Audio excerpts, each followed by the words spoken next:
میں ضروری سمجھتا ہوں.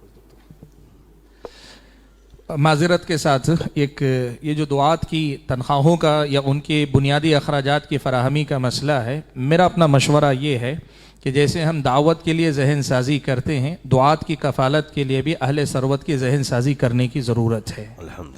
جیسے شیخ نے کہا، بہت اچھی بات کہی کہ جمعیت چونکہ وہ اوپر ہے اور ہر جگہ اہل ثروت کون ہے وہ جانتے ہیں، ہر علاقے کے اپنے علماء کی کفالت وہاں سے کروانے کے لیے تھوڑی سی محنت کرے تو بہت بڑا کام ہو سکتا ہے. پچھلے دنوں ایک خبر میری نظر سے گزری، اس کے بعد میں نے کچھ لکھنا چاہا تو بھی مجھے لگا لکھنا چاہیے، اور پھر دوسری طرف دیکھا تو کہا نہیں یہ نہیں لکھنا چاہیے، تو اسی تردد میں وقت نکل گیا. میں ایک سنا دیتا ہوں آپ کو مختصر. بنگلور کے اندر پچھلے دنوں ہفتہ 10 دن یا 15 دن پہلے کہیے کہ یہ جو صفائی کا عملہ ہوتا ہے نا، صفائی کرمچاری جن کو کہتے ہیں، صفائی کا عملہ، وہ احتجاج پہ بیٹھا بنگلور کے فریڈم پارک میں. ان کا احتجاج کیا ہے؟ ان کی تنخواہ جو ہے ماہانہ 18,000 روپے حکومت سے ان کو ملتی ہے. ان کا احتجاج یہ ہے کہ 18,000 روپے ہمارے لیے ناکافی ہے، ہماری تنخواہ بڑھائی جائے.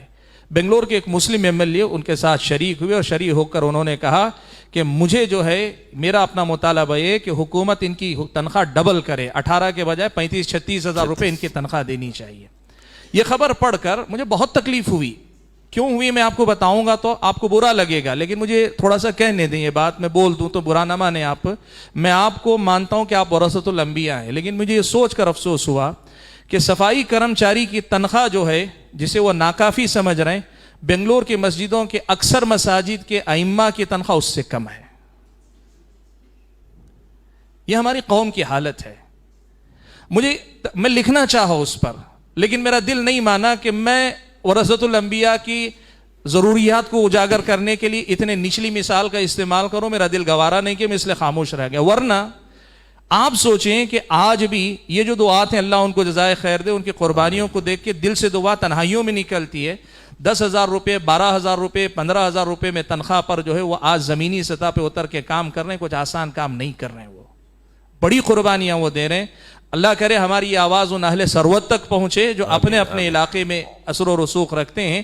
تھوڑی سی آپ کی توجہ سے 20 دعات کے مسائل حل ہو سکتے ہیں. اور جو بھی علماء ہیں جن کی کسی بھی صاحب ثروت سے ذرے اچھے تعلقات ہیں، آپ اس پر محنت کیجئے کہ آپ کے اہل ثروت آپ کے علاقے کے علماء کی کفالت کرے. میں یہ بھی کہنا چاہوں گا، ہمارے اپنے دعات میں بہت گھومتا پھرتا ہوں نا، تو اکثر ہمارے علماء مجھ سے کہتے ہیں، کیا کہتے ہیں پتہ ہے؟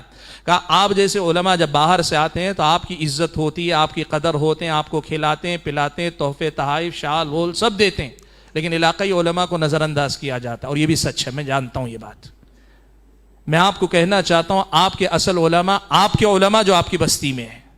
ہم جیسے لوگ آتے ہیں ذرا سا آپ کی ہمت افزائی کرنے کے لیے، آپ کے جوش جذبے کو بڑھانے کے لیے آتے ہیں، ورنہ کام تو وہ کرتے ہیں جو صبح و شام آپ کو اللہ رسول کی بات پڑھاتے ہیں، جو آپ کے خطبات جمعہ دیتے ہیں، یا آپ کے میدان میں پہنچ کر آپ کی بستی میں گھوم پھر کر غیر مسلموں کو جو دعوت و تبلیغ کا کام آپ کی طرف سے وہ فرض کفایہ ادا کر رہے ہیں.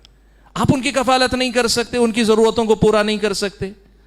آپ اہل ثروت کی ذہن سازی کیجئے. آپ یقین کیجئے، ذرا نم ہو تو یہ مٹی بڑی زرخیز ہے ساقی. ذرا توجہ دلائیں، اہل ثروت یقیناً کام کر سکتے ہیں. تو اس میدان میں میں شیخ کی اس بات سے اتفاق کرتا ہوں کہ جمعیت کو اس میں پہل کرنی چاہیے اور علماء کو بھی اس میں پہل کرنی چاہیے. کم سے کم میں کوشش کروں، مثال کے طور پر میری پہچان میں 5 اہل ثروت ہیں، ایک بار ان سے بات کروں کہ آپ میں سے ایک آدمی تھوڑی تھوڑی مدد ماہانہ کر دے تو اتنے لوگوں کی کفالت ہو سکتی ہے. اس ملک کے اندر اسلامی نظام حکومت نہیں. اگر اسلامی نظام حکومت کہیں ہوتا تو حکومت ان سب چیزوں کی ذمہ دار ہو جاتی، بیت المال ان سب کا ذمہ دار ہو جاتا. لیکن اگر یہ نہیں ہے تو علاقائی سطح پر کریں. کل ہی ایک نوجوان مجھے بتا رہے تھے کہ میری اپنی بستی کے اندر ائمہ کی تنخواہ 8,000 روپے تھی. میں نے کیا کیا؟ جمعیت کو بھی نہیں، ذمہ داروں کو بھی نہیں، عام نوجوانوں سے میں نے درخواست کی. آج یہ صورتحال ہے کہ اس تنخواہ کے ساتھ اضافی تنخواہ مقامی نوجوان آپس میں تعاون سے دے دیتے ہیں. کوشش کریں تو دروازہ کھل سکتا ہے. یہ واقعی سنگین مسئلہ ہے. میں آپ کو بتاؤں، یہی مسئلہ نہیں حل کرنے کی وجہ سے اہل حدیثوں میں راقیوں کا مسئلہ، پیسے لے کے رقیہ کرنے والوں کا مسئلہ بڑھتا جا رہا ہے. اور وہاں سے جو ہے توہم پرستی پھیل رہی ہے، بدعقیدگی پھیل رہی ہے، اور بسا اوقات اخلاق سے گری ہوئی حرکتوں کی بھی رپورٹیں آ رہی ہیں. آپ اگر اس مسئلے کو حل نہیں کریں گے، اس کا رد عمل قوم کو ہی جھیلنا پڑے گا. ہم کو اس کو سمجھنا چاہیے. معذرت چاہتا ہوں، شیخ نے کہا تھا مختصر جواب دیں، لیکن اس کو کیا مختصر کریں.